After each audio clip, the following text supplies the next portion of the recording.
Boa noite a todos e todas, feliz ano novo, saúde, anarquia e liberdade geral. Bem-vinda, Ana. E aí, boa noite, feliz ano novo para nós. Estamos juntos. Celebrações.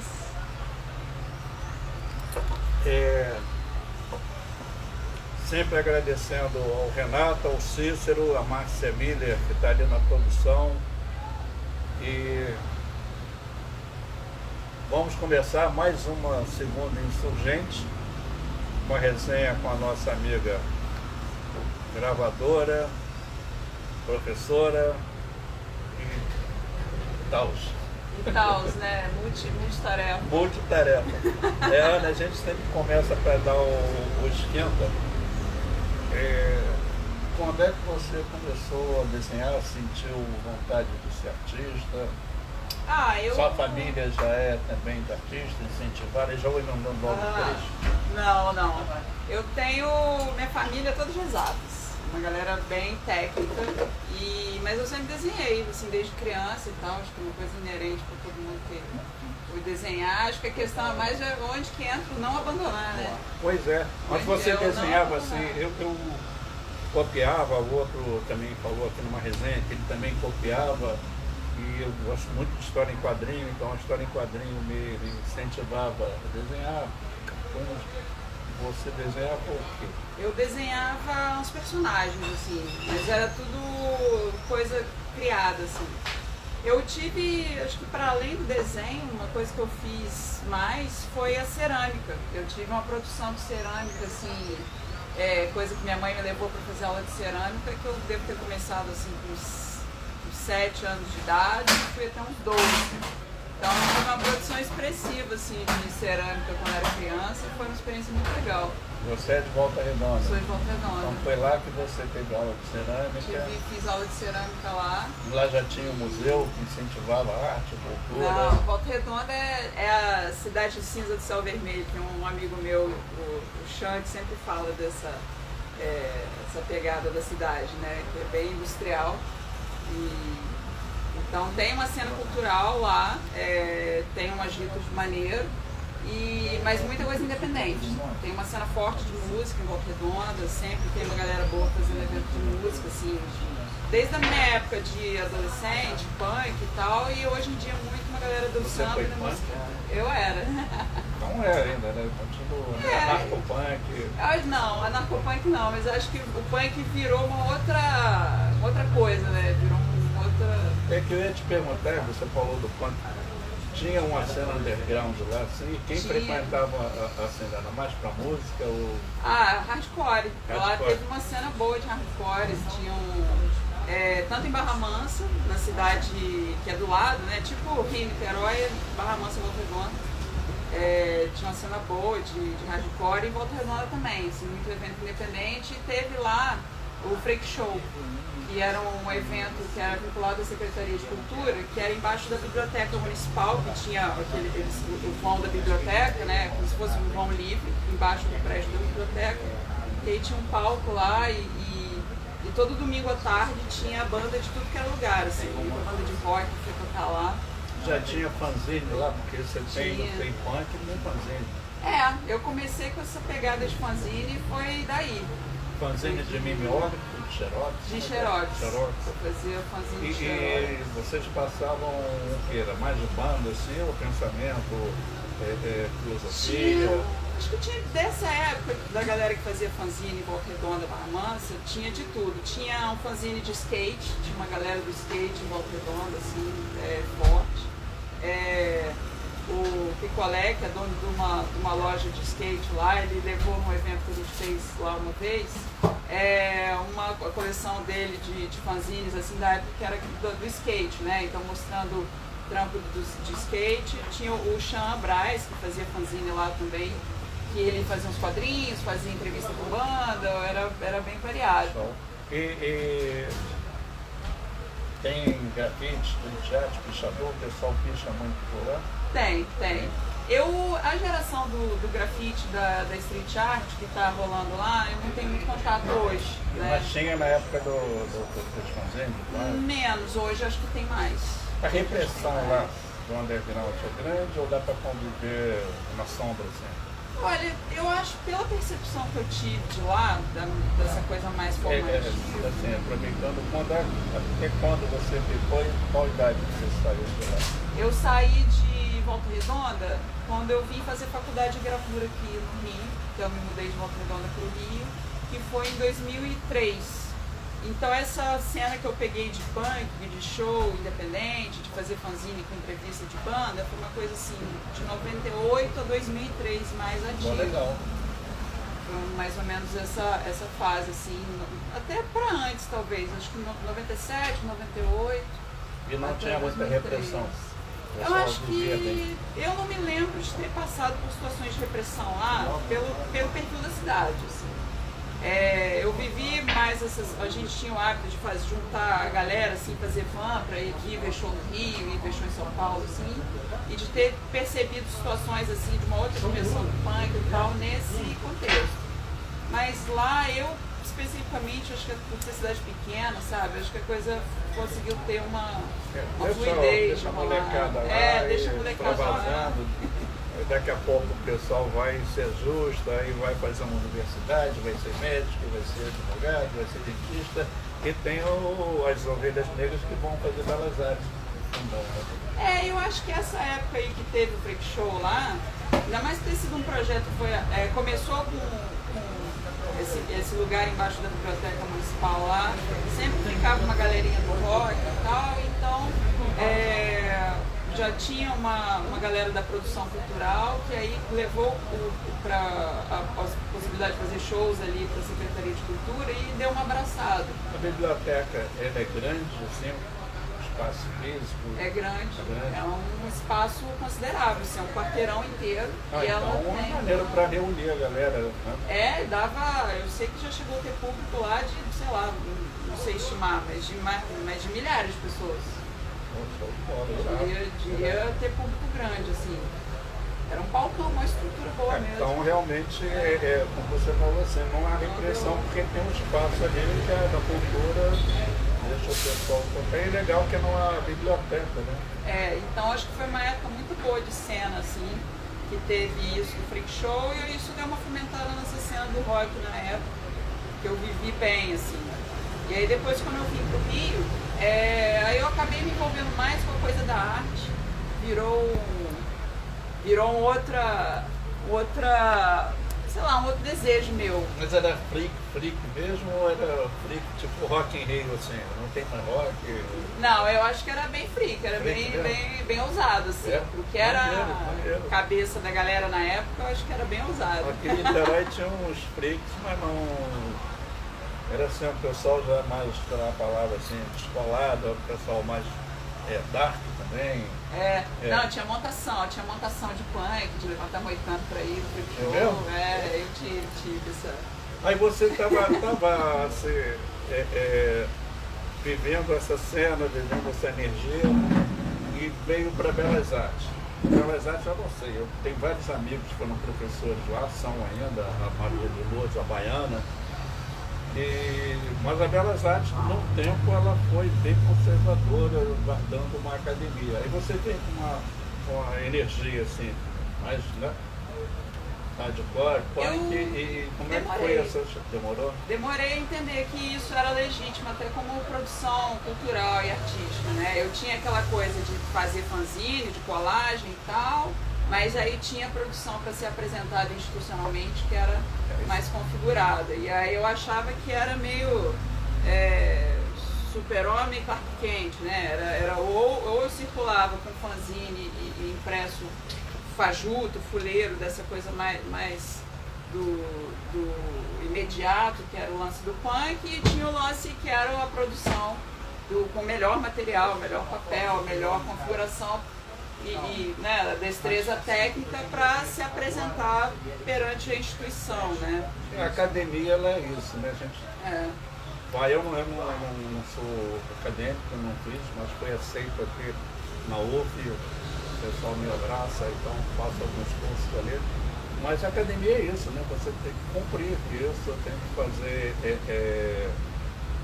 responder ao processo acadêmico, mas a Belas Artes, aí já está em mais uma pergunta, ela abraça também, porque é de humanas e tudo. Então, primeiro assim, quem foram os seus professores que você sentiu assim mais afinidade? Eu acho que os grandes mestres que eu tive foi porque eu comecei lá na Belas Artes como escultura. Então eu tive aquela relação do ciclo básico, meio é meu lugar, não é, quero, não quero, vou sair daqui, vou para filosofia, não vou, né?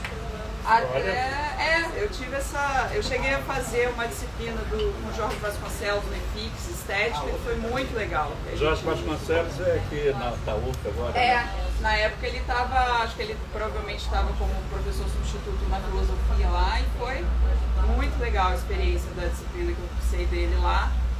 E aí eu estava nesse flerte com a filosofia e tal. Meu irmão, ele é formado, ele é doutor em filosofia, todo tem que fazer um corte aqui. Seu irmão é filósofo. Meu irmão é filósofo.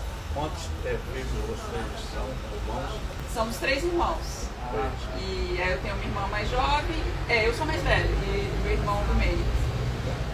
Uma irmã engenheira, um irmão filósofo e eu das artes. Bacana.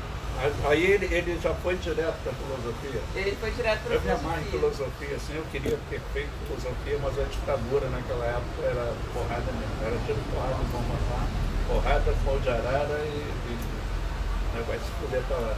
A gente tem uma direita agora que está exercendo suas garras assim de uma outra maneira, né? Aí você estava pensando em filosofia, você não estava se sentindo bem na escultura, a linguagem seria outra?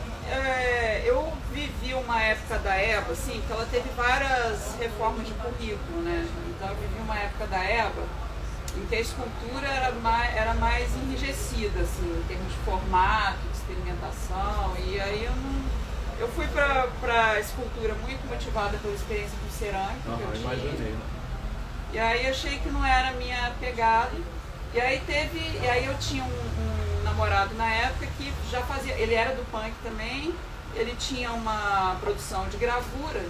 E aí a gente foi ver uma exposição grande que teve no CCBB. Gravura de estilo ou metal? Ele fazia estilo. Fazia estilo. E aí ele me ensinou a fazer estilo em casa e tal, e aí eu curti aquilo porque eu vi uma relação com os fanzines. Eu acho que foi a primeira vez que bateu a onda de que produção que eu já tinha de trabalho gráfico e impresso, a coisa corriqueira, tinha a ver com um lugar legítimo do artístico. Aí foi legal porque aí eu consegui na gravura ver isso. Quem te dava aula de estilo? Você tinha um professor? O Márcio Varela. Márcio Varela. Marcão, maravilhoso. O Marcão era muito fera, né? Então eu fui estudante do time Marcão e Cazu, né? Cazu já teve aqui um dia na resenha do Jean chamada. Ele é um japonês mesmo, ele é um japonês. O Cazu é maravilhoso. Mas é uma pessoa muito querida. E eu conheci o Marcão, o Cazu eu conheci no Engar. Eles tinham um ateliê coletivo ali em Santa Teresa. Eu não cheguei a conhecer esse ateliê, eu sei das histórias. Né? Mas o Cazu, ele é um cara muito da técnica, muito rigoroso, né? E é um puta gravador, né? Aprendi muito com o Cazu. Pois estou reforçando porque você quer aprender gravura, a gente conversou isso lá no Triplex. Se você não for muito rebelde na gravura e seguir, né, todos os passos da gravura, você vai aprender muito a técnica. A gente vai conversar isso mais tarde, do que você agora é professora, mas eu acho que é legal você conhecer a técnica, para depois você fazer uma insurgência, uma subversão na técnica. E você pegou 2 casos assim, fera, né? Eu peguei 2 maravilhosos, né? Você fez desenho, pintura também com alguém assim?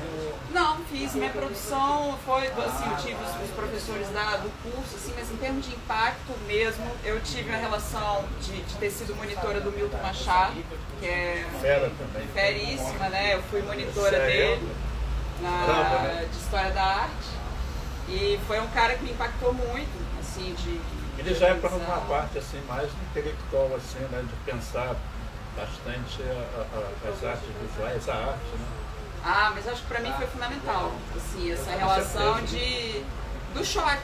Ele tem umas falas que eu me lembro de aula e tal, que são do desconforto, do puxar o tapete, né? De você se ver diante de uma produção visual e ela tem que te causar algum espanto, né? Em alguma instância. A aula dele era teórica? Teórica. É isso que eu queria falar e agora veio a palavra teórica. Ele é muito bom. Assim. Ele é muito bom. Eu gostei muito, assim, foi uma relação muito boa que eu tive de ter sido monitora dele. E uma coisa que para mim foi importante, ainda mais sendo a EBA, né, a escola que é, com a formação tradicional e tal, eu fui monitora do Milton Machado de História da Arte 2 e História da Arte 4. O conteúdo de História da Arte 2 foi na época Renascimento.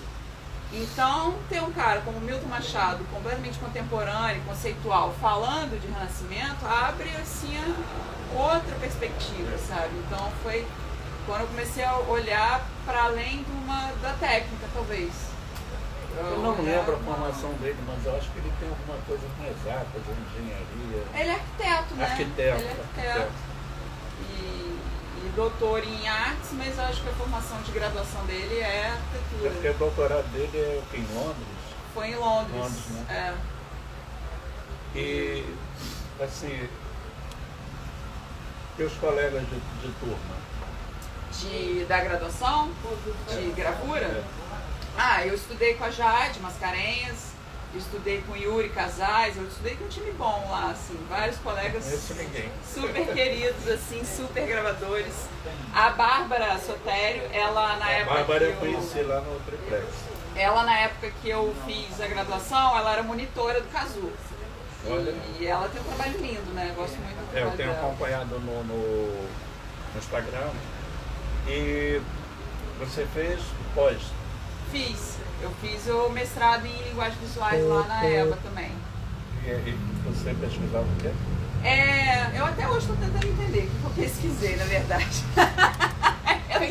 Acho que eu ainda não entendi. Eu já defendi, mas eu fiz uma pesquisa sobre rasura como procedimento. Então eu fui para uma coisa mais conceitual, fui estudar epistemologia e tal. Trabalhei um pouco com literatura, de entender uma coisa mais relacionada com a prática, de um desejo de exatidão que pelo excesso se dissipa, assim. Então a rasura como uma coisa exímia, da virtuosa, e que pelo excesso ela perde a espontaneidade, vai gerando uma obliteração pelo excesso. Então, a rasura, ela mudou assim, a minha produção. Eu tinha uma produção muito concreta e um domínio muito forte da técnica. Aí mandei um trabalho com um salão, super bem embalado, tudo bonitão, assim, um quadro todo azul. E tinha umas divisões de linha. Aí quando voltou ele veio rasurado. Mas rasurado em que circunstância? E você não tem restauro para obra concreta. Aí eu fiquei olhando aquilo, aí eu olhava, eu morava aqui do lado, aí eu olhava para a cisterna, estava cheia de mofo e aquele verde assim, né, da umidade. Aí fui olhar no espelho e está começando a aparecer umas rugas assim. E lembrei do amigo de caixa, né, que é a oxidação, né, as esculturas dele. Aí a rasura, ela chegou para mim pelo tempo. São as marcas. Por mais que a gente queira fazer uma coisa assim extremamente exata, Max Civil, os caralho 4. Mas está suscetível ao tempo, né? Vai estar suscetível ao tempo. E a rasura também ela entra na questão do palimpsesto, né, que escrevia sobre o pergaminho. Sobrepor. E ter as camadas. Eu fico pensando quanto que essa depredação que teve em Brasília agora não é um tipo de rasura também, né? Que se sobrepõe mais uma camada. Rasurou. Um trabalho que estava lá, né? Rasurou porque... Uma produção importante que existe. Já chegando assim a sua área hoje também de atuação, que você é uma professora da Belas Artes, é uma rasura, mas é uma rasura por falta de educação, no sentido mesmo de educar o povo brasileiro, não essa educação de disciplina, de regra eu não conheço o Paulo Freire, você conhece? Eu acho que é uma educação que ela deseducou, porque as pessoas quebraram coisas ali que não tem lá. Eu chegar na minha casa e vou quebrar minha geladeira, vou rasgar o quadro que você me deu e vou rasgar o colchão e depois vou lá todo fodido no... É uma celebração da barbárie que, ó, e aí, o que para além disso, né? Detona o de Cavalcante, detona lá o Franz Kravitz, mas e aí, vai sobrar o quê? Mas eu acho que faltou. É bizarro.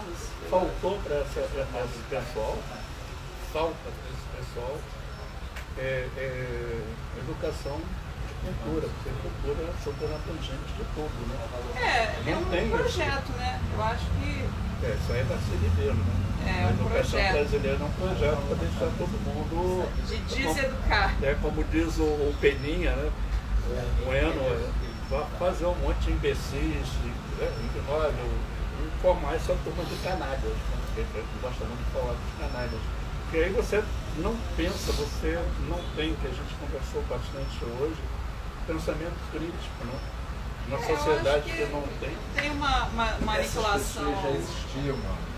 E essa aniquilação da memória é porque as coisas vão se repetir cada vez com um hiato de tempo menor, sabe? Então a gente tem um afastamento aí de 40 anos de período ditatorial, que aí a coisa vai se moldando e vai ficando mais sutil, sabe? As repressões vão ficando mais fluídas, né? E aí como lidar com esses apagamentos, né? Com essas rasuras essa obliteração da nossa construção, né? Eu acho que os esquecimentos facilitam repetir o intolerável. O Renato lembrou que eles sempre estiveram aí, mais na época da ditadura, abril de 64, que era uma ditadura civil-militar e do dinheiro, mas tinha cultura. O Ministério da Cultura, a Fundação Nacional de Arte, tinha os salões de arte.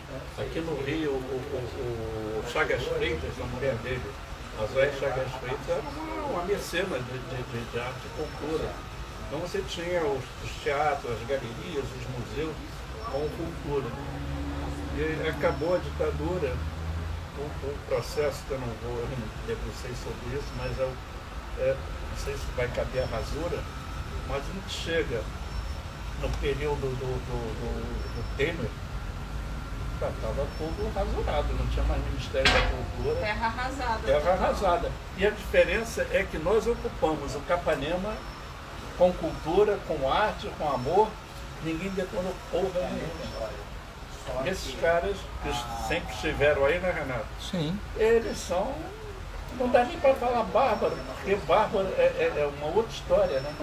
Eles não são bárbaros, eles fazem, infelizmente, eles fazem parte desse tecido social que é o Brasil. É um grupo de pessoas que foram esquecidas pelo sistema, a gente tem que admitir isso. O sistema esqueceu delas, elas não tiveram formação de cultura, porque você vulgarizou a cultura, né? Nada contra as culturas periféricas, nada contra as culturas interioranas, mas no momento em que você transforma sertanejo universitário em um hit do país, eu só pedi para baixo. Gente, por favor, gente, senhor, olha só, o áudio de vocês está indo ao vivo. Negociação de vocês. Está todo mundo. Então, quando você não investe na retirada dessas pessoas da vulgaridade cultural, você diz que não, isso é legal, e não estou criando juízo de valor sobre absolutamente nenhuma forma de cultura, tá? Mas simplesmente você não mostra, olha, isso aqui é melhor do que isso aqui, ou isso aqui não é melhor, mas isso aqui é um outro nível, né? Por mais que eu tente mudar o termo, infelizmente parece que eu estou sendo elitista com a cultura. Mas não tem jeito. O esvaziamento dela cria uma condição Gostei de do que termo. ela é desnecessária. Exatamente. Se ela está esvaziada, ela é desnecessária. Exato, gostei do termo. É melhor do que qualquer outro. Você criou um esvaziamento da cultura que veio sendo. O Luiz fala da ditadura, mas a ditadura não deu ênfase à cultura nenhuma. Simplesmente ela criou a contracultura, que foi contra a ditadura, que você teve a aparição de vários atores culturais nas cenas culturais diversas, questionando as barbaridades dos militares. E criou uma condição de exílio e de censura, né? Exato. E tudo que é censurado. Contra o sistema. E tudo que é censurado a gente termina indo contra, então você cria contra a cultura, contra o sistema, porque a cultura, na verdade, ela veio diante da ditadura. Os militares enterraram a cultura também, porque, que entre nós, né? Um general não serve pra porra nenhuma. Mas o que eu acho curioso nem pra mandar o cara lá pintar o meio-fio dele. A torção da coisa da contracultura, porque a gente teve essa loucura aí, esse delírio aí dos últimos 4 anos de um sujeito que se diz antissistema, né? Contra o sistema, antissistema, mas para sustentar um discurso que é o oposto, é completamente irracionário. O cara leu um livro na vida, que é o do Uster. Ele falou isso lá numa entrevista, ele leu um livro. Não, o pior não é ele falar, o pior é ele se vangloriar. O que mais me impressiona nesse processo de esvaziamento da cultura nacional é que você hoje se vangloria de ter lido apenas um livro. Porque você pode ler o livro do Ustra, para mim não faz a menor diferença, mas você tem que ler o contra-livro do Ustra. Apareceu no YouTube o cara sendo criticado porque estava carregando Mein Kampf na mão. Uma coisa, você tem que ler Mein Kampf, não tem jeito. Não vou dizer você que é um clássico da literatura mundial, mas é um livro importante dentro da literatura mundial. Saber que existe, saber que foi feito. Exatamente, assim como você tem que ler Platão, Sócrates, você tem que ler os grandes pensadores. Isso que a gente está fazendo hoje aqui. Inclusive para fazer a crítica, né? Exato, para você formar um pensamento crítico. Isso que a gente faz hoje aqui, na nossa época, isso aqui era um aparelho subversivo. 4 pessoas aqui já pode levar para a Casa da Morte lá em Petrópolis, com as moças, com transmissão. Com provas, criando provas. Prova contra si. Ela falou da filosofia. Eu gostaria de ter feito. Sem você se arrepende, não, porque não tinha condição. Mas você não precisava ir para cá de Petrópolis, você ia para Ilha das Flores, aqui a 10 quilômetros da gente, onde tem um cemitério de gente enterrada em Ilha das Flores. Só que dava pra gente ser contra a cultura, ser hippie, ser o cacete, porque eles estavam mais dedicados a parecer cabeludo, maconheiro e os guerreiros. Então, a gente tomava porrada como maconheiro, não é um processo de terrorista. Agora, é o que ela falou, parece que estava 4 anos no governo, não sei o que, mas eu acho que o peso da censura foi muito maior porque veio do cidadão, que a gente hoje vê que é um patriota. Na época da ditadura não tinha patriota, eu não me lembro de patriota. Acho que tinha, não sei. Escancarado assim de verde, amarelo. Mas aquelas marchas que eu já vi assim, família, das mães, Deus, Pátria e Família. Mas ali, como ele falou assim, estava embrionário, né? Em geral, uma comoção do setor da sociedade não é que acho que vai perder a casa. Eu sinceramente não sei se era embrionário. O problema é que hoje você tem transmissão via satélite da barbárie. Você tem transmissão via internet da barbárie. Eu acompanhei a barbárie de Brasília pela internet. Quase que em tempo real. Em tempo real. Em tempo real. Ainda tinha selfie lá. Entendeu? Guerra na Ucrânia, a gente viu. Guerra na Ucrânia. Isso, a gente faz tempo real. A bomba atômica vai ser detonada, a gente vai estar lá, alguém filmando ali numa selfie, olha, lá vem a bomba, bum, a gente vai ver o ocorrido, né, por diversos ângulos. Porque hoje o nosso planeta, a nossa sociedade se transformou nessas relações frias, pequenas do celular. Você marca um encontro pelo aplicativo. Você hoje chama a sua cerveja na sua casa pelo aplicativo. Você compra pelo aplicativo. Você não vai mais ao shopping? Os shoppings nos Estados Unidos estão falindo. Porque agora é entrega. A Amazon está tomando conta da entrega. Mas eu acho que... Não disse, mas eu acho que aqui vai caber... Mas você pode achar tudo, porque você é o druida da cultura. Aqui vai ser um acho mesmo, porque ainda é um dever, que depois da pandemia, que afastou mesmo, de fato, né, fisicamente, e as lojas aqui ficou fechado também, nós estamos retornando mais fortes e mais insurgentes, e são vários bolsões, foi a palavra que veio na cabeça, e a gente ficou em casa, eu fiquei lendo, fiquei me dedicando a conhecer mais anarquia, os anarquistas e os anarquistas. Isso que eu ia te perguntar, que no período de isolamento, quais foram as atividades que você se dedicou? Filosofia, não li muito, porque eu não estava com os livros ali, estava trancado em casa, peguei uma Covid antes da vacina, então fiquei lá na minha alcova, assim, e fui para dentro, ouvi Schopenhauer, fenomenologia, que é minha paixão,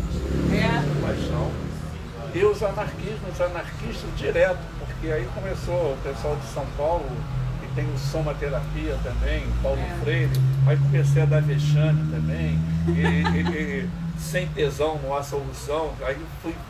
Então foi assim, um período rico de isolamento, mas muito rico, porque eu pude me dedicar tempo integral. Eu não podia nem sair do quarto, na verdade.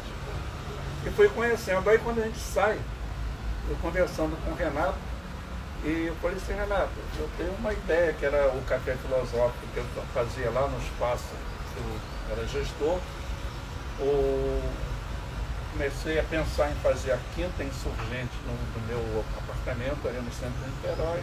Aí eu falei, Renato, você sempre quer que eu seja o cara da cultura na cidade? Então, que tal a gente fazer uma segunda insurgente? Falei, pô. Uma parte. Eu não quero que ele seja o cara da cultura. Ele é o cara da cultura. Ele vem sendo, né? Já vem sendo. Ele pode não ser reconhecido oficialmente, mas ele é reconhecido pelos atores da cultura da cidade. Então, para mim, é o que basta. Entendeu? Para mim, é isso que basta. Fica aquela falsa modéstia, assim. Mas eu gosto disso. Mas é isso. Quando eu conheci a Ana, quem conhece a Ana se apaixona. E ela navega fácil. Aí eu vou lá conversar de gravura, a gente vai voltar a falar das gravuras, porque ela tem uma insurgência muito grande na gravura. A gente está propondo um encontro semanal, mensal, que o Ricardo já topou, o Renato já aceitou. Então a gente vai fazer aqui um encontro de gravura e gravadores. E a ideia também é trazer as gravuras e comercializar aqui, né? A gente fazer uma pasta e começar a fomentar, e o Renato, ele apoia pela... Aí é ele que criou. Sabe o que eu acho mais... República Livre da Cantareira foi... Ah, legal. Eu acho legal da gravura, que eu li recentemente um livro do Henrique Villamatas, que chama... É um escritor espanhol, e aí ele tem um livro que chama História Abreviada da Literatura Portátil, que foi esse que eu li agora na virada do ano e tal. E aí ele fala dos portáteis, né? Os autores portáteis, ele fala do Duchamp com a maletinha, das miniaturas. E aí eu fiquei pensando que isso é muito insurgente, né? Eu sempre pensei na coisa do trabalho de arte que cabe na maletinha, que se enfia debaixo do braço e chega e monta sua banquinha, sua feira, seu varal. E a gravura tem isso, né? Eu acho que isso é muito insurgente. A Pedrosa, qual é o nome dela? Patrícia Pedrosa? Patrícia Pedrosa é uma gravadora, professora também. E ela falou assim, quem tem o vírus gráfico, fodeu. Eu tenho esse vírus, então ele é muito forte. Ele abre um horizonte que primeiro, a gravura é múltipla. Então a gente vai voltar lá, mas não precisa voltar muito. Aí quem quiser vai lá e pesquisa, vai ter um link aqui que nunca tem, do Gutenberg e parará. Mas as primeiras imagens eram de xilogravura, gravura em madeira. Aí a professora vai falar um pouco também, porque tem a gravura no veio e tem a gravura no topo. Quando você faz no topo, você não tem a fibra da madeira. Então ela fica muito próximo de um desenho, porque a gravura era uma reprodução de um desenho original, de uma pintura original. Aí, só para encaminhar para você desenvolver. Aí quando você começa a descobrir que a madeira, ela tem um veio, ela tem um nó, ela tem uma personalidade ali. Aí você vai aceitar levar o formão, a goiva, aceitando o veio que já está. Surge o expressionismo, que todo mundo conhece, mas não sabe o que de fato é o expressionismo. E um dos caras foda aqui no Brasil é o Guild, né? Guild. Mas tem outros que assim, porradão. O que ela fala do portátil, a xilogravura é o mais portátil. Você pode ter um tamanho pequenininho, um grilo, né? Faz um tamanho pequeno. Carrega de vários e você pode levar para qualquer lugar, porque ele é capa de cordel, né? Tem um fanzine assim, sabe? E ele é, pelo Itália, já falei pra caramba. Vamos voltar para você falar um pouco das gravuras. O que você acha que eu falo das matrizes? Da então, portabilidade da estilo? Portabilidade, assim, quem é o xilogravador? Você já falou o punk, né, que você conhecia, mas assim, o xilogravador brasileiro de uma geração, para mim é o Newton Cavalcante, que diz que não ensinou porra nenhuma, mas ensinou muito. Você sabe que quem que eu tô vendo de xilogravura agora, acho que são os meus pares, a galera que está trabalhando lá no ateliê. Eu gosto muito do trabalho do Pedro Sanches. É um trabalho... Assim, Lívio Abramo... eu gosto muito do Lívio. Gosto muito dos tecelares da Lígia Pape, acho lindo. Acho que é um trabalho que me comunica muito, sabe? E assim, a coisa do extra tiragem, né? Isso para mim sempre é um pensamento que eu acho que assim, eu tive uma formação de pensar a notação de tiragem certinho e tal, uma coisa, e eu ainda sou muito apegada a essa coisa da tiragem. E trabalhos que você usa a técnica de impressão para gerar gerar a sua estampa, e ela não necessariamente é uma original dentro de um conjunto, eu acho muito interessante, né? Eu lembro de uma conversa que eu tive com a Dir Botelho lá na gravura, e ele acha irrelevante um pouco a coisa da tiragem, sabe? Ele tem uma relação dele, é o trabalho, é o você se debruçar, e eu acho que eu sou ainda tão presa a isso, ainda mais pelo fato de eu ter trabalhado mais recentemente, esse período que eu fiquei como professora substituta de litografia lá, a litografia te impõe uma tiragem, de certa forma, né? Porque você tem...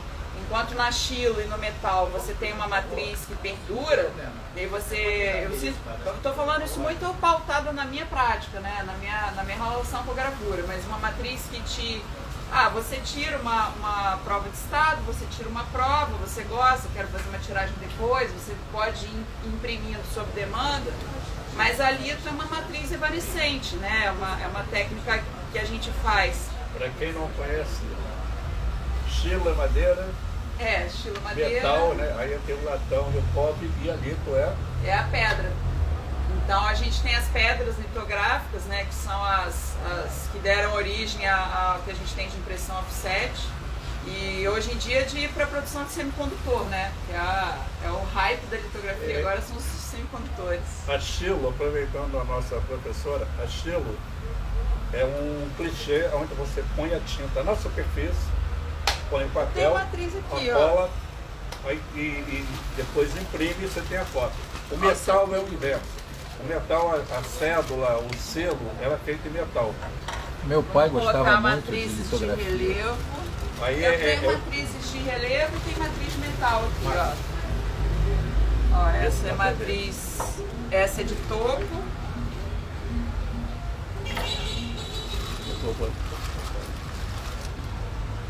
Essa também é topo.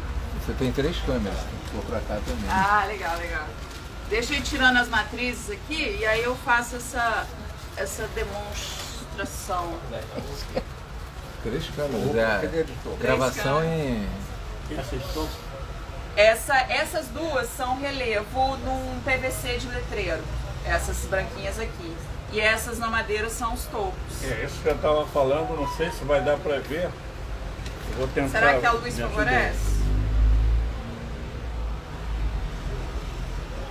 E aqui tem umas matrizes cobre. Dá pra ver? Que aqui, ó, tem as fibras e aqui é o topo. Ou seja, não tem fibra nenhuma. Aí vai fazer esse entalhe.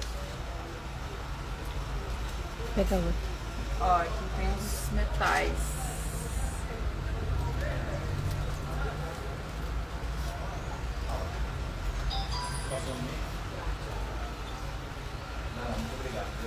Estou tentando localizar qual é a matriz, qual é o impresso, mas acho que talvez eu devesse ter feito essa triagem antes.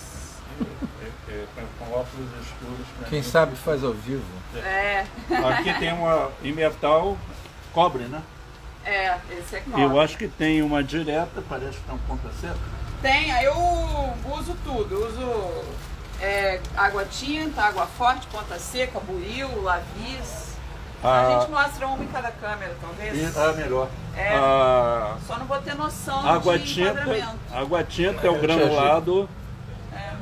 O água forte é o traço. Então quando você vê uma fotografia, aquele granulado todo é água tinta, é um breu sobre a chapa e água forte. Você vai riscar sobre um verniz tipo, ela tá ali também. Aí é um verniz tipo, sei lá, esmalte de unha. Aí você vem com uma ponta seca do compasso, uma coisa bem, uma agulha, risca, aí depois mergulha no aço, tarará. E o direto é o que ela dá para ver aqui um pouco brilhando, que é a ponta seca e tem um buril que entalha também. São técnicas que faziam, inclusive, as notas, né, de dinheiro e sebos.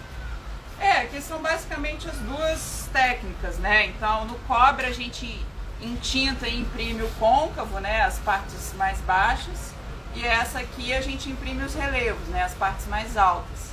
É como se fosse o oposto, né? E aí, em gravura a gente tem basicamente 4 categorias, né? Tem a categoria do Agora relevo. é a sua vez, esse aqui é uma experiência que você faz. Esse daqui é... Aqui, deixa eu mostrar. Isso daqui é um PVC de letreiro, tá legal o enquadramento? Tá. Isso são resíduos de letreiro, de comunicação visual padrão, sabe? De loja e tal. E é um PVC bem rígido e ele tem uma consistência ótima para trabalhar com as ferramentas de encave. E como é material de descarte, isso foi uma amiga minha, arquiteta, Gisele Lima, que conseguiu com o Marcelo, um amigo dela que é... consegui ver o visor agora também. Legal. E aqui, o enquadramento tá legal? Aí você tem essas técnicas e ali toma pedra. Pelo que eu sei, não tem mais pedra no mundo inteiro. Quem tem a pedra de litro guarda como um tesouro. Até tem, né? O lance é que ela não tem mais extração comercial, né? Não faz sentido mais, porque é uma técnica obsoleta, só quem se interessa por a lito tradicional como técnica de arte, só quem se interessa é artista. Qual é a pedra? É uma pedra calcária que todas as referências que tem com nome específico são todas em inglês. Eu pelo menos não conheço um nome em português que seja equivalente, que é limestone. É pedra calcária. Assim, as traduções que a gente tem é pedra calcária, é um termo muito genérico. Pedra calcária. Aí a gente tem o metal que a gente faz com ácido, a gravura em madeira que a gente entalha, e o processo é de óleo e água. Processo de óleo e água. A pedra, que ela é porosa.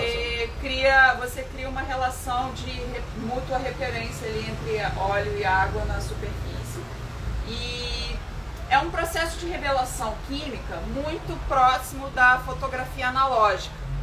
A diferença é que na fotografia analógica, a hora que você sensibiliza o filme e tal e vai para aqueles banhos químicos do laboratório analógico, o reagente é a luz, né? Então você faz a sua superfície reagir com a luz em alguns pontos e outros não. Na litografia você faz a sua matriz reagir em relação à gordura. Então a diferença, aí como o reagente é gordura, a pedra vai responder ou não à presença de gordura. Ela vai receber essa gordura, né, que está presente no lápis no qual você desenha, e aquilo vai ter uma memória de tinta, né? Você vai entintar e a tinta vai se preservar sempre nos mesmos pontos e consegue tirar 5, 10, 500, 5.000 cópias ali de um processo de repetição. Mas essa matriz de pedra na litografia ela é uma matriz evanescente, porque uma vez feita a tiragem, você limpa essa pedra e aí ela vai receber uma outra gravura. Você não armazena como essas que eu trouxe para mostrar. O Jornal do Brasil, ele trabalhou com livro. Tem essa memória assim que eu lembro. A tiragem que ela fala assim, a estilo, pelo que eu imagino, ela cabe uma tiragem, é igual a tiragem de livro, muito grande, porque o desgaste da prensa na madeira, inclusive você tira com colher de pau, ou com a unha, ou então numa prensa, o metal ele já vai ter uma perdazinha pela prensa mecânica mesmo. E a litro, ela tem esse desgaste também quando você faz as cópias? Tem, a tendência é ir com a tiragem sendo muito alta, ela tem uma tendência a ir acumulando gordura, então a imagem vai tendendo a escurecer. Mas você consegue remediar isso, você consegue criar nuances no processo para lidar com uma tiragem pequena ou com uma tiragem grande. E justamente porque ela tem esse controle para dar uma tiragem grande, é que ela foi a mais explorada comercialmente. Você falou de tiragem, então eu tenho livro em casa, eu era muito garoto, então é um livro de andar e ver, se eu não me engano, eu não me lembro o papel, mas é um papel rascado, igual a gente faz para gravura no metal, e ele tem tiragem. Ah, ele tem tiragem. Antigamente tinha uns livros, até hoje já tem um charme de você fazer a tiragem e numerar. Porque você tem a cópia 1 de 1000 até 1000/1000. Né? Que o livro é uma tiragem.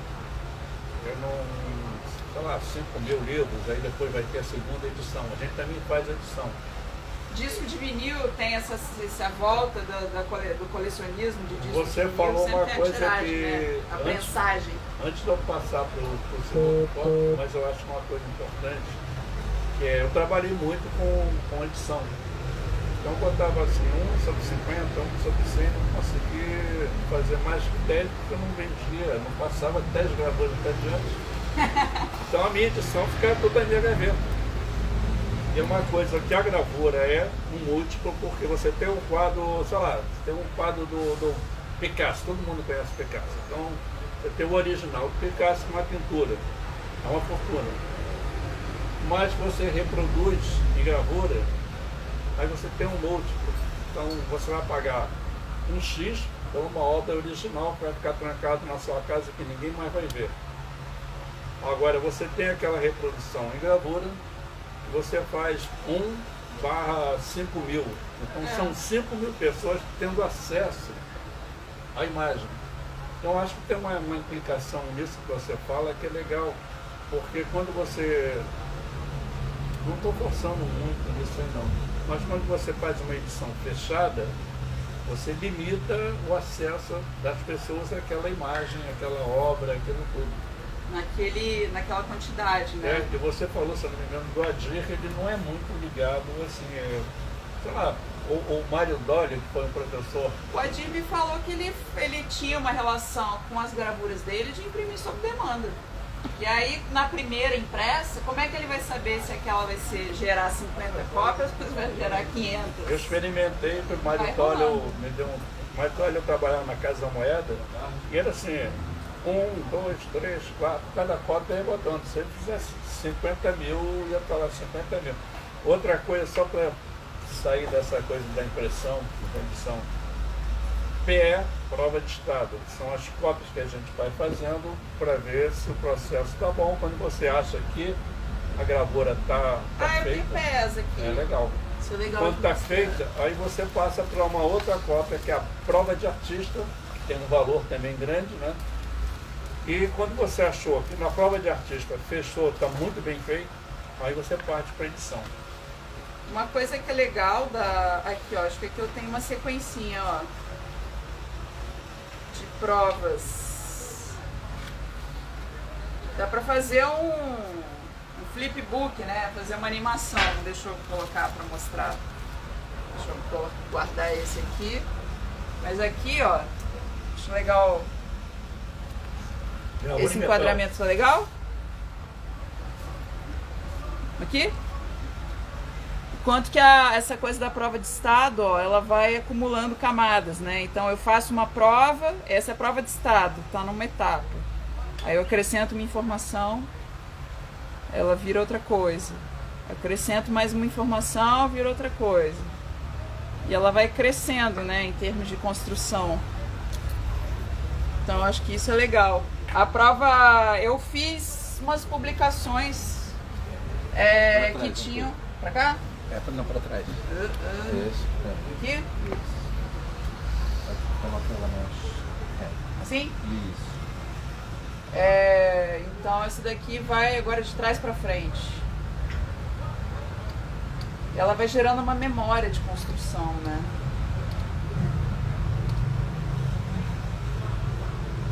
Eu fiz tem umas gravuras em metal dessas que eu fiz uma espécie de flipbook, né? Agora eu perdi o início, acho que é aqui. Essa é a primeira. E no outro também. Ali, outro ali não? Pegou. Ah, legal. Aí, Ana, você também passou pela pandemia. Você não podia ir para Belas Artes, para o Fundão. Aí você foi insurgente, meio anarquista, e começou a subverter, usando as palavras de propósito, né? Para você em casa, você trabalhou esse processo de gravar dentro de casa, usando outros materiais. Litro de cozinha. Litro de cozinha. Eu estava já lecionando na litografia lá na EBA, mas no modo remoto, né? E ficou essa loucura. Como é que eu vou fazer uma disciplina de litografia que é 100% dependente de uma infraestrutura de ateliê / laboratório, né? Porque para mim é um laboratório de química. E ter produção, né? Ter algum nível de experimentação em casa. Aí eu fui investigar, assim, fui pesquisar possibilidades, e aí eu descobri essa pesquisa da Émilie Azier, que é uma artista francesa, que ela desenvolveu essa técnica que a gente chama de litro de cozinha. E é uma coisa que eu achei super legal, porque tem a ver muito com o que eu sempre gostei de fanzine e desse trabalho mais imediato, que é o baixo custo e a acessibilidade das coisas, né? Então, são materiais que eu consigo comprar quase todos eles, sei lá, 80% dos materiais necessários são coisas que a gente consegue comprar em supermercado. Então, numa época de mais rigor, né, do isolamento social, eu conseguia sair de casa de máscara, álcool, gel e tal, aquela coisa, e conseguia ir no mercado da esquina e comprar um rolo de papel laminado para ser matriz, né? Então papel alumínio de uso culinário mesmo para ser suporte de imagem. Conseguia comprar óleo de cozinha, que é o solvente gorduroso. Conseguia comprar Coca-Cola, que era o reagente químico. E então, assim, os materiais eram materiais então, de dá para fazer esse laboratório aqui no bar do Renato, no bar? Dá. Usando a cozinha dele ali. Dá para usar a cozinha dele. O material que tem, né? Pia, não sei o quê. Pia. O lance da litro de cozinha é que ela exige bastante água, ela molha um pouco o entorno, então eu incentivava bastante os estudantes que fossem experimentar a técnica e que fizessem no quintal, num lugar que pudesse molhar à vontade. Tem um terraço ali em cima. Então dá para um dia a gente pensar com o Renato de fazer um workshop, um laboratório de litro de cozinha. Litro de cozinha. Então, muito legal, assim. Aí eu comprei o livro da Émilie, ela foi super bacana, né? Eu comprei o livro dela, entrei em contato com ela pela internet quando eu conheci o trabalho dela. E o que eu achei muito legal que ela escreve no livro, que foi minha primeira relação mais instrucional para ver como é que funcionava isso, que ela fala sobre o Senefelder, né? O Alois Senefelder, que foi o tcheco que inventou a litografia tradicional, que ele era um cara super experimentalista, né? Então ele não era apegado à pedra, ele num desejo de se autopublicar, numa coisa super a ver com o espírito de fanzineiro, ele queria publicar peça teatral, ele era um cara do teatro. Né? No final do século XVIII, queria se autopublicar, sem grana, ele queria inventar um método de impressão e publicação que fosse barato, que fosse mais rápido, né? Então, ele olhou o que tinha ao redor, o mais barato é essa pedra aqui. E ele tinha um super suporte, né, de conhecimento químico, então ele não foi fazendo pesquisas de química a esmo, né? Era um cara que tinha um conhecimento sólido, profundo de química, de uma formação acadêmica que ele teve, e nisso a técnica possibilitou ele desenvolver uma coisa nova. E aí a Emília falava no livro, o cara era um experimentalista, e então eu estou aqui fazendo uma celebração ao espírito dele, né? De me autopublicar e fazer. O mais barato hoje não é a pedra litográfica do século XIX, é a chapa de alumínio, no caso da Emília, que ainda foi desenvolver essa técnica, é o laminado. Então é uma técnica que você perde em nuance, você perde em refinamento, mas você ganha em imediatismo, assim. Então acho que tem essa relação em que não há ganho sem perda, né? Quando eu fazia a gravura, aconteceu no gravura em metal o privé. O ácido mordeu demais e estourou. Aí alguém falou, tirar partido disso. Tirar né? partido, porque a gente falava assim, incorpora o erro. Então, você estava falando assim, porque a gente está trabalhando, se você está dentro de um compromisso técnico, formal, assim, mais, né, acadêmico, naquele sentido antigo, é um erro. Mas o Van Gogh errou o tempo todo. Eu gosto de falar do Van Gogh, todo mundo adora o Van Gogh, mas a pintura dele é cheia de erros. Se você olha para um Rembrandt, né? Eu já nasci errada. Pois é, tá? Vocês não vão chegar lá rapidinho. Você é escorpião, com a mão dela aqui, Eu sou Lua Escorpião. Lua Escorpião. Por que você gravou tanta coisa na sua pele? Isso aqui é colecionismo de trabalho da galera da gravura, porque um monte de gente da gravura virou tatuador. É? É. Aí você... Tem vários colegas aqui da gravura, que aí é a minha galeria particular. Acho que pra mim a pira da tatuagem é de colecionador de arte. Show. Então, voltando assim para a gravura, a gente pode fazer um laboratório insurgente subversivo aqui para publicar os textos do Renato da nossa... Aí. Da nossa... Que texto? República Livre Cantareira, República Livre Cantareira, que vai sair o manifesto. Um dia. Aí já manifestei assim, e como é que você se aproximou da anarquia, do pensamento libertário?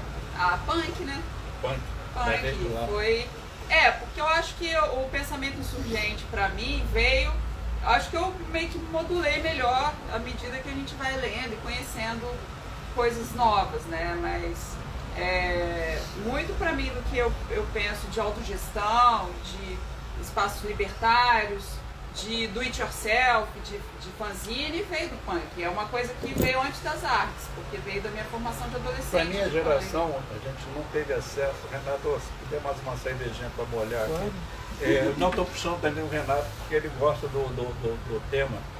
Assim, para a minha geração, a gente não tinha acesso, né? Raul Seixas, ele lia Proudhon e tudo, mas a gente pegava pelas letras do Raul, né? O pessoal era mais politiquista, maoísta, marxista, né? Assim, todo mundo muito comunista. Mas era a literatura. Era a literatura e ideologia que a época impunha. Pois é, mas a literatura não permitia os textos, o Proudhon, o Kropotkin, Não, porque você tem que entender que quem é insurgente em sua essência é a juventude.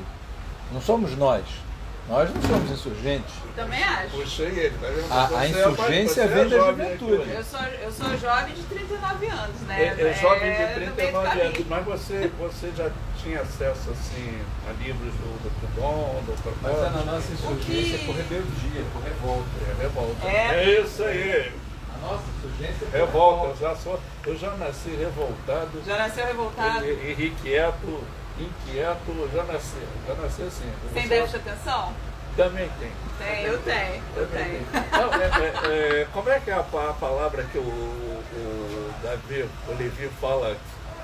Eu saio muito eu vou falar assim, de uma coisa, do amarelo, mas aí daqui a pouco eu estou falando de outra coisa vai flanando nas ideias. Vou flanando, e no final eu gastei 3 horas para falar um troço que era assim. Mas eu sou muito revoltado. Ele falou uma palavra boa. Muito revoltado. E quando eu acordei, fui comprar pão para ir para o colégio, o dono da padaria, seu Amorim, falou assim, hoje não tem aula, porque hoje é revolução. Fecharam as ruas, aqui no Palácio da Engar, Presidente Pedreira. Então, eu criança, presenciei 64, dia 1º de abril, e eu morei muito tempo numa área de segurança nacional. Não, e eu acho curioso como que se dizia sobre revolução e não sobre golpe, né? Era redentora, né? Redentora. Eu era muito criança, né? Só tem jovem aqui, é foda. Eu nasço com a revolução. O Renato falou, eu já era muito revoltado. Sou rebelde, mas era muito revoltado. Minha mãe me falava... Porque tudo estava castrado. Até que eu comecei a ter acesso ao circuito universitário, moro no Engar, e frequentava os diretórios. Era garoto, maconheiro.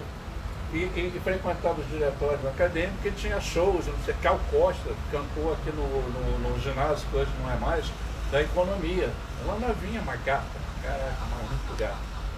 E a gente frequentava. Então vinha um pouco assim, né? Mas os caras não podiam abrir a política, porque era tortura e morte.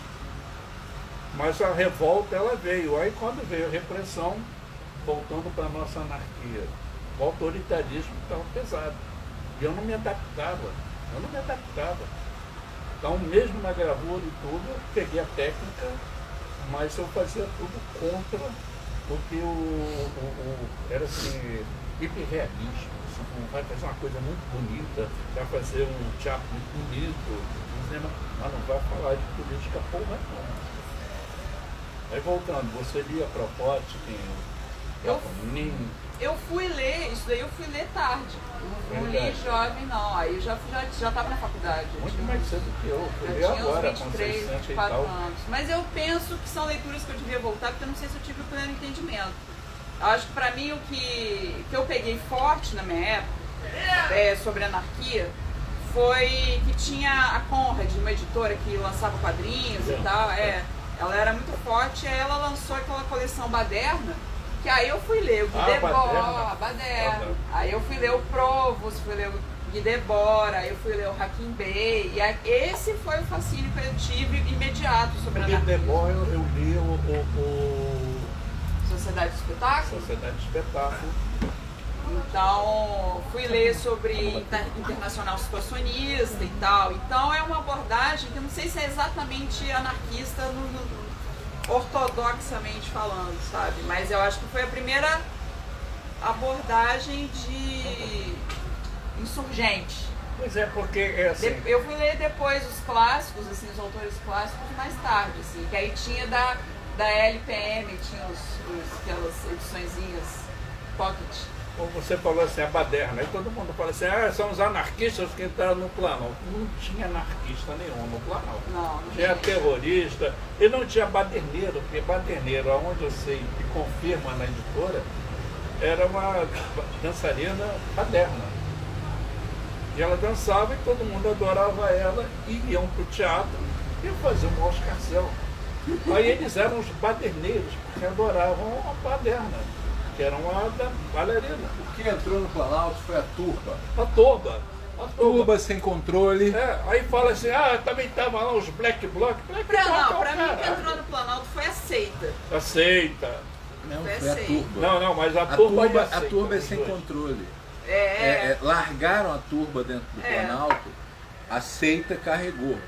Mas eu não posso argumentar que é uma seita, porque aí eu teria que começar a aceitar que o cara tem uma tendência messiânica.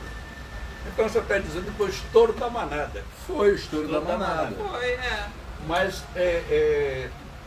me explica o seguinte, Como é que eu destruí um relógio que está num canto, que tem 300 anos de idade, vai permitir o quê? Você viu a cara dele aparecendo no Vi. Globo hoje? O que uma pessoa pode pensar? Porque, na minha opinião, aquele cara não pensa. É a turba, é o estouro da manada, vai embora. A manada, quando estoura, se não tiver alguma coisa bloqueando, ela cai do penhasco. Os bois vão caindo. Vão embora. Esse relógio especificamente eu ainda fico pensando, porque ainda tem no meio da seita aí o elogio ao império, né? Tem uns monarquistas e tal. Mas, e a coisa era do Dom João VI que... Mas ninguém sabia que aquele relógio era isso. É um não saber, simplesmente né? viram um relógio e aí derrubaram pelo gosto de derrubar, pelo gosto de quebrar. Pelo qualquer coisa. Porque né? quando furaram uma pintura, foi pelo gosto de furar. Provavelmente não sabiam quem fez aquela pintura. Se foi o Cavalcante de ou de Cavalcante, não faz a menor diferença. Foi o gosto. Eu posso fazer. Você acha que tem o gozo da destruição? Tem, com certeza. Mas o gozo da destruição, aí é para vocês dois. O gozo da destruição é porque eu não entendo porra nenhuma disso. Isso é tão distante de mim. Como dizem os outros, isso faz parte de uma elite intelectual que eu vou destruir só pelo prazer. Sim. Porque o vândalo, quando eu pesquisei sobre o vândalo, na época que estava com a Covid, falavam que nós éramos vândalos lá no 2013, 2014. Os vândalos eram os celtas alemães que destruíam o ícone do opressor, que era o romano. Esse cara que deu um tapa e derrubou o relógio, ele não sabe o que é o opressor. Mas, de certa forma, é o mesmo princípio. Você também vai para falar ele, sobre isso. para aquele ser, aquilo ali era um ícone do poder do Planalto, do poder do Lula naquela hora. Então eu vou... Entendi. Entendi o que você falou. Você está na elite da intelectualidade. Aquele ser está na elite da mediocridade. Nem da mediocridade, porque mediocridade é uma coisa mediana. Aquilo ali está na elite mais desastrosa da falta do conhecimento. Então ele destruiu pelo gozo da destruição, porque para ele aquilo era um ícone do poder do Lula. Honestamente, para ele aquilo, ele não faz ideia se aquilo é um relógio de 300 anos, de 100 anos, de 50 anos, de 10 anos de idade. Para ele, provavelmente, aquilo foi comprado numa loja de souvenir chinês, entendeu? E posto ali no lugar. Então ele nunca entraria na Casa Grande se a Casa Grande não fosse petista, lulista e de esquerda ou pata. Não. Ele nunca ia destruir uma Casa Grande. Não. Ainda mais que a Casa Grande teria um capataz que, além de largar a chibatada, largaria o tiro. E você, o que você acha? Eu acho que tem uma disputa do público e privado ali muito forte, né? Aquilo é o público, e essa galera que tem esse discurso tão forte da liberdade individual é a liberdade, inclusive, da destruição. O público me tira o direito de ser destrutivo, talvez, né? Eu acho que isso é muito acadêmico. Eu creio que você está sendo muito acadêmica no seu raciocínio. Mas por que você acha? Porque aquilo ali não tem explicação. É claro que um antropólogo, um sociólogo, se o Melo estivesse aqui, daria uma explicação antropológica fenomenal, embasado no conhecimento dele, mas eu não consigo aceitar aquele tipo de depredação. Eu porque acho que ela é tá a turba. Da liberdade, do exercício da liberdade individual. Sim, pode ser, mas... o pleno exercício da liberdade individual, que é o que a galera fica replicando, né, nos memes. Por acaso eu estou vendo isso aqui, Manares, que é justamente a banalidade do mal. A banalidade do mal. Que é justamente isso. Por acaso está aqui E ele vem banalidade falando do mal. do mal. Pode ser. Animal laboratório. Ele estava mais para um burocrata. Era alguém que gostava de seguir as regras, sendo uma mera peça do sistema, resultado de uma sociedade massa. Foi o que aconteceu. O Randolph publicou um Certa vídeo forma. do caralho. Ele fala assim: bom dia, bom domingo para todo mundo, para vocês que foram ao Planalto, eu vou improvisar. Que foram ao Planalto e se manifestaram lá, não sei o quê. Porque olha só, vocês foram presos, mas não vai ter pau de arara, não vai ter choque, não vai ter morte. E tudo que vocês queriam era uma intervenção militar, e vocês estão tendo, mas só que com a diferença de que não vai ter esse, né? Não vai ter a crueldade do lado de lá. Pois é, eu acho que você Porque estava a crueldade é normal. Você estava falando, e ela falou de maneira acadêmica, como você disse, mas o que houve ali foi crueldade. Crueldade pura e simples é do Freud, né? Que é o mal-estar na civilização. O cara que foi para lá, e eles foram 1000 caralhadas, sei lá, 4.000, foi pelo prazer da crueldade. Igual o cara faz um bullying pesado em cima de um colega, o cara que vai esfaquear uma mulher. A turba sem controle. É crueldade. Simplesmente Então cruel. a gente volta àquilo que a gente estava conversando, que a formação do brasileiro, ele vem pela crueldade. Também. Não. Também. Mas eu acho Não que é isso também, desde 1500 a formação do Brasil é cruel, porque quando o português desembarcou, ele foi cruel com os índios, ele foi cruel com a civilização que aqui existia, que já era uma civilização. Antes da dele, inclusive. Antes da dele. Agora, não era uma civilização que buscava o acúmulo de riquezas, por isso foram além mar. Era uma civilização que aprendeu a conviver com o que tinha.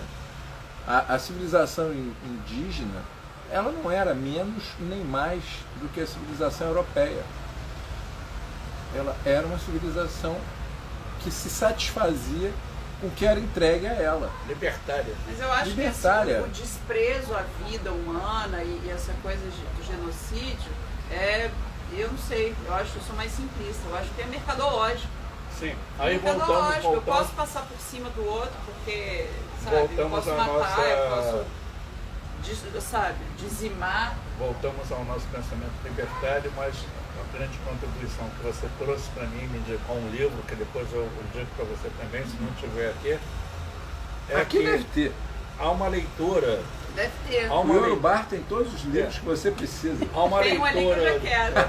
há uma leitura do Marx, um marxismo, um Marx libertário, que não é aquele Marx, não sei se agora você vai me corrigir, eu nunca faço isso, mas você me corrija, que foi aplicado lá no socialismo soviético. É um Marx libertário, e ela me traz um livro, segundo você falou, é um livro muito, mas é muito conteúdo, que pensamento de Bakunin e de Marx, eles estão próximos mesmo. A distância vai ser na aplicação do socialismo. A distância está em Stalin. A distância está em A Stalin. distância está em A Stalin. proposta é um livrinho que saiu pela Boitempo, eu esqueci o nome do autor, mas ele é prefaciado pelo Michel Levy, chama Afinidades Revolucionárias. E aí é sobre isso, né? Pensar autogestão, sistemas de organização sindical e a estrutura de funcionamento e esqueci a palavra, o diagnóstico da sociedade, ele é comum ao pensamento anarquista e ao pensamento marxista. E aí tem um problema de prática depois que diverge, mas a proposta do livro é criar afinidade, né? Na criar as prática, afinidades. você identificou assim, porque eu acabei comprando, acho que foi na Baderna, por Tais, né? Tais. Zona autônoma temporária, e, por exemplo, vou aplicar a zona autônoma temporária, mais uma vez, lá no Yorubá com o Renato, que é trazer essa insurgência, mas ao mesmo tempo provocar, né, um pensamento crítico de quem assiste, de quem vier frequentar, e depois a gente vai trazer o encontro dos gravadores para voltar a uma época das manifestações tinha ali na Cinelândia, que é Assembleia Horizontal. qual era isso que chamava? Assembleia Horizontal. Mas é horizontalidade. Ninguém, uma palavra clichê assim, detém o poder sobre o outro. Em Bakunin, né, que a gente está falando, eu falo assim, eu só vou ser livre, não quando você for livre, aquela história toda, é quando todos nós fomos livres, aí existe a liberdade de fato. Então é um exercício que a gente tem que exercitar para quebrar com isso tudo que a gente está falando agora, do estouro da boiada e não sei o quê, porque também, quem é que foi conversar? Eu estava vendo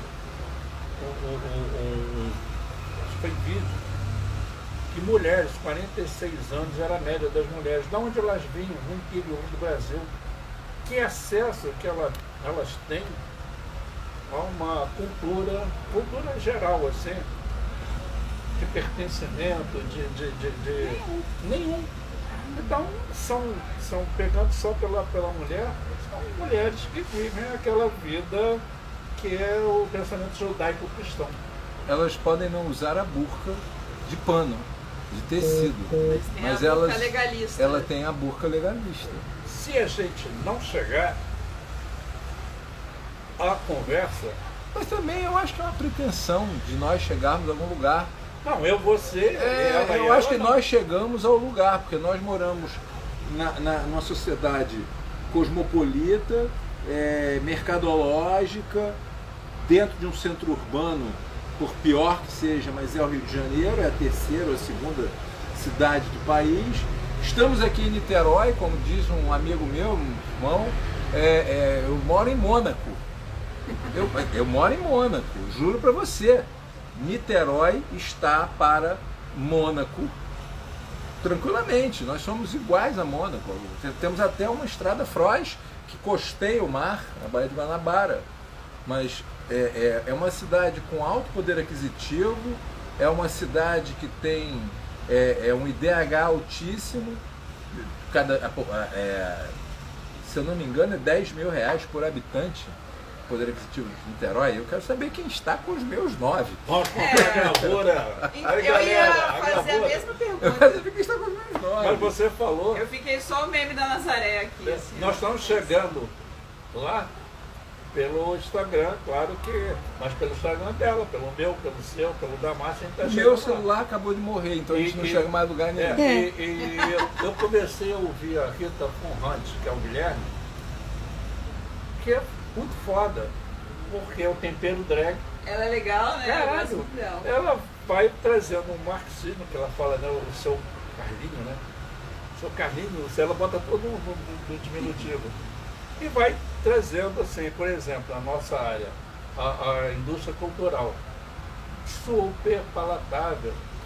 E a gente vai ver que essas pessoas têm dificuldade porque a indústria cultural oferece best-seller só para fechar. Não é só para fechar, é que você não consegue vender uma cultura mais elaborada para uma população que não tem o conhecimento elaborado para receber aquilo. Porque você só pode ler alguma coisa que você tem um reflexo em si próprio. Então já que eu não tenho reflexo nenhum... Vou quebrar o relógio. Eu vou quebrar o relógio, eu vou ler um livro de autoajuda, porque eu preciso, na verdade, hoje em dia, o próprio neopentecostalismo trabalha na cultura do sucesso. Se eu não tiver o carro, a minha casa própria, vestir... ascensão social, né? Exatamente, vestir a marca da grife. E tanto é que você olha que eles vão para o culto todos bem vestidos, com a melhor roupa que eles têm e com o melhor carro que podem comprar, e ostentam o máximo que podem, que é para mostrar que Deus gosta deles, eles fazem tudo certinho para Deus e Deus retribui eles. Só que, bolas, eles esqueceram de ler o Novo Testamento, que é mais fácil o pobre entrar no céu do que o rico, entendeu? Eles só olham no Velho Testamento. Se você falou, é legal que tem uma entrevista, aí é do Guilherme, não sei o sobrenome, que é o ator que faz o Rita Von Hunt, que ele diz que Paulo Freire, Pedagogia do Oprimido, escreveu para a academia. Então é para os pares. Aí tem citação, tarará, tarará, mas se eu não me engano, no final ele começou a escrever para todo mundo. Então eu acho, mas eu estou tentando isso, por isso eu assino Barba hoje em dia, que é muito mais fácil que o Luiz Carlos de Carvalho, que parece um cara lá erudito pra caralho. Mas o Barba, e aí, Barba? Tranquilo? Pô, você faz gravura, pô, eu entalho também. Pronto. Mais direto, né? Mais direto, a gente conversa de igual. Mas você agora acabou de mostrar o que a gente acabou de discutir. É mais fácil para alguém entender o Barba do que Luiz Carlos de Carvalho. Mas para mim é Luiz Carlos de Carvalho porque eu te conheci numa condição onde a gente discutia cultura na veia, com princípios, com meios, com fins, né? Discutindo como aquilo foi formado. Agora, a pessoa que está produzindo cultura hoje, ela não necessariamente é uma professora da Belas Artes, é uma pessoa que, não, irada, apenas irada. ela não teve a cultura da Belas Artes. Você mostrou aquele seu desenho ali, e me lembrou um amigo que eu tenho, que talvez estivesse assistindo, que é o Jansen. Ele é um animador. Ele, se estivesse aqui, ele ia coçar a barba, ele dizia, vamos fazer um desenho agora disso aqui. Com o celular mesmo ele faria o desenho e se transformaria numa brincadeira cinéfila. Entendeu? Porque de ser descompromissado. De ser descompromissado, sabe? Mas em compensação, é uma pessoa que tem uma cultura profunda, é musical, é artística, é fenomenal, mas é a mesma coisa que o Luiz. É mais fácil chamar Jansen de professor Jansen, tá? Porque ele anda de kilt. Entendi. Entendeu? Com esse calor é melhor coisa. Não, eu concordo, ele anda de kilt, ele anda com bota. E aí você olha e diz, e aí? Então é mais fácil, porque dizia meu falecido pai que a gente não puxou a sociedade para nós descemos a sociedade. Isso não é de tão ruim, mas cria-se aí esses modelos de destruição em massa. Por quê? Porque não dá para dar. Se aquele cara soubesse o que é um de Cavalcante, ele não teria quebrado a merda do relógio. Se o cara que rasgou o de Cavalcante soubesse o que era o relógio, ele não teria rasgado o de Cavalcante. Eu entendo você depredar a plenária do Supremo Tribunal. Eu entendo, acho errado. Sou absolutamente contra. Eu posso não gostar do Supremo Tribunal, mas ele é o Supremo Tribunal Federal. Acabou, eu respeito. É o poder instituído. Se eu não conseguir respeitar o poder instituído, eu não vivo em sociedade. Agora, eu rasgar uma obra de arte por puro deleite do meu prazer, do meu inconsciente de estou rasgando um quadro porque está do poder, destruindo um relógio e outras peças de arte que foram pichar lá a justiça na porta do Supremo Tribunal. Eu acho que o lance é que ela não O Tio Cavalcante está falando dele, são as mulatas e tarará. Exato, mas será... Mas o que eu acho? Eu acho que o fato de ter o corte na pintura, de ter a quebra no relevo, de ter a pichação na escultura, é porque aquilo não gera uma comoção. Isso. Não gera uma comoção. Mas por que não gera uma comoção? Porque aquela pessoa não foi formada para ter essa comoção. Eu moro na comunidade em Niterói. Tinha um rapaz que morava lá que foi saxofonista. E é saxofonista, ganha vida como saxofonista. Mas acha que essa comoção não tem a ver com erudição? Não sei, será? Acho que eu não. acho que não também, Acho porque que não, acho que eu tem a ver com ouvi erudição. Isaac Carabichete, regendo a Sinfônica Brasileira na Quinta da Boa Vista, que só tinha povo. Tudo bem. Povo, trabalhador. E eles percebiam e Projeto Aquários. Eu assisti na Praia de Botafogo, Turandot, e fui assistir porque meu pai era louco por ópera, então eu cresci na erudição, e Turandot, de graça, na praia. eu morando praticamente em frente, falei, eu vou. Botei meu short, meu chinelo, Mas desci. estava ali para você. Estava ali. Essa... E tinha uma mulher que estava chorando copiosamente e falou, eu olhei, a senhora está passando mal? Ela, não, isso é muito bonito, meu filho, eu não estou entendendo nada, mas é muito bonito. Sentindo, né? Então, mas tá presente, né? Isso, e mas assim, a em larga palavra... escala, o que está presente para nós, né? A não ser o que é fruto da nossa batalha de criar uma cena cultural. Eu acho que a gente sofreu uma depredação total de cultura. Mas eu fiquei pensando muito, inclusive acompanhado da depredação e do vandalismo que teve, das obras de arte em Brasília, uma das fanáticas, né, uma pessoa fanática que foi até o Museu da República lá, na exposição, e acho que isso para mim me chamou muita atenção, em que ela entra num embate, eu acho que com uma pessoa que trabalha no museu, sobre a possibilidade ou não dela tocar um trabalho. Ela fala, eu posso tocar porque eu estou pagando. Isso é o meu dinheiro de contribuinte, que eu não sei se, enfim, para além de toda sonego, não sonego, pago, não pago, contribuo, não contribuo, mas ela se colocou numa relação privada com uma coisa que é pública, né? Eu estou pagando, né? Na integralidade da minha contribuição, eu estou pagando, então é meu. A gente chegou no já sinalizou ali. Mas também, na Europa você teve... que a gente está discutindo, mas uma coisa que você estava falando, a gravura que ela faz, que Mona Lisa, né, a jangada de não sei o que é Delacroix, né, você tem na imagem, vale mais que 1000 palavras, você faz ícones de comunicação. A arte sempre foi isso, comunicação. Aí você cria o ícone, que é um simbólico forte. O que ela faz, ela traz com muita técnica, e uma técnica insurgente, pelo que ela falou, é uma garrafa de álcool 70. Ele já escreve assim, olha, para quem não entendeu ali, assim, álcool, aqui tem álcool.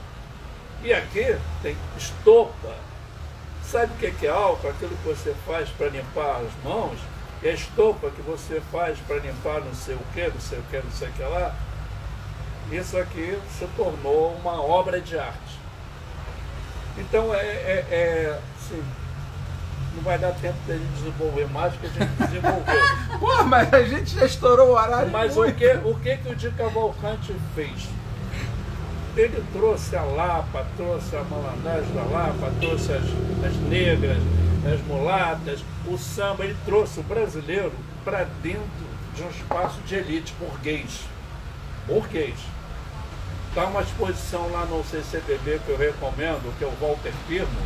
Você vai encontrar o Aniceto do Império Serrano, criador do Partido Alto, e você tem Madame Satã, uma puta foto. Cara, se o cara vai lá e quebra a porra do quadro do Madame Satã, é um escroto. É um escroto. Porque ele tem medo até da Lapa. Escroto? A gente não está discutindo que eles são escrotos. Não. Isso é ponto pacífico. Não, mas é assim, porque eu tô... Pensei que a gente já tinha chegado nessa conclusão. Eu peguei aqui a verve do Boema, que ele fica assim, mas muito enfático. Porque, porra, primeiro, o cara tem medo de ir na Lapa. E ele tá vendo um cara da Lapa. Depois ele tá vendo um cara que bate pra caralho. O cara é um homossexual. Essas pessoas têm medo de viver. A verdade esse deles ponto que eu queria é que eles têm medo de viver. Se você olhar a... Servidão voluntária. É servidão voluntária. Eles servem ao pastor, eles servem à pátria, né? Porque eles são patriotas. Eu acho que eles são mais patriotários. De luta, sabe? Do povo preto, do povo originário, para chegar agora uma galera pedindo, por favor, me domine. Me domina, que eu preciso ser dominado. Você falou, nossa, mas... É um sadomasoquista social. O que social. Tem o confronto é contra o capitalismo, que a gente falou várias vezes aqui, o autoritarismo, que vem do pensamento judaico burguês e de um Estado opressor. Mas eu estou agradecendo a todas e todos que estão ouvindo e agradecendo muito a Ana, maravilhosa. É uma resenha irada que a gente vai ter que trazer a Ana de volta para nós. E assim, Parte 2. Mais aí uns tempo você falou que você não falou que a gente provocou. Ai, gente, muita responsabilidade. E agora? O que eu vou falar? Acho que a gente falou tudo que tinha para falar, né? Eu acho que a gente tem que fazer é continuar resistindo nos nossos espaços, né? Continuar fazendo na insistência, né? Não abandonar nossas produções culturais. E é difícil, né? Porque tudo chama contra. É sempre, não tem grana para comprar material, não tenho isso. A última provocação é a grana. Você falou uma coisa de um alternativo para fazer comercialização das gravuras e tudo. Como é que vocês estão fazendo isso? Olha, eu particularmente estou preferindo fazer as feiras de publicação, sabe? Eu acho que é muito legal.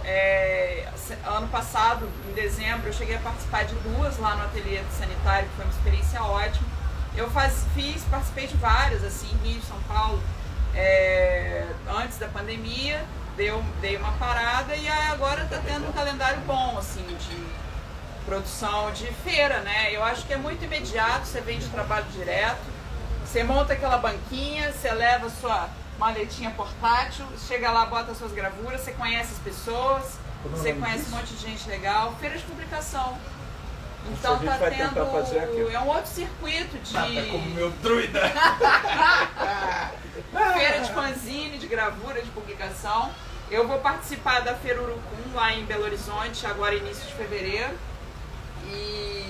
Mas tá tendo um monte aberta e é muito simples, né? A galera abre um formulário do Google, você manda umas fotos, sabe? Eu acho que tem um imediatismo que eu sinto falta no circuito de galeria, coisa de edital, institucional. Isso, confesso que apesar de ser uma faceta importante da arte, mas me dá uma certa preguiça. Vamos fazer aqui. As feiras, para mim, são o que tem de mais legal que tá rolando. O nosso amigo, ele fala, o Raimundo Rodrigues, ele fala que, eu não me lembro agora o nome enfim, abriu uma brecha, mete a cunha.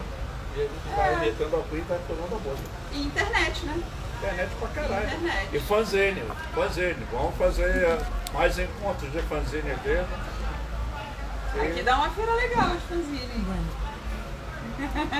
Tem Olha mesa, só, tem tudo que você fala, a gente quer fazer. O problema é ter perna para fazer. São 4 pernas aqui, ó. Não adianta.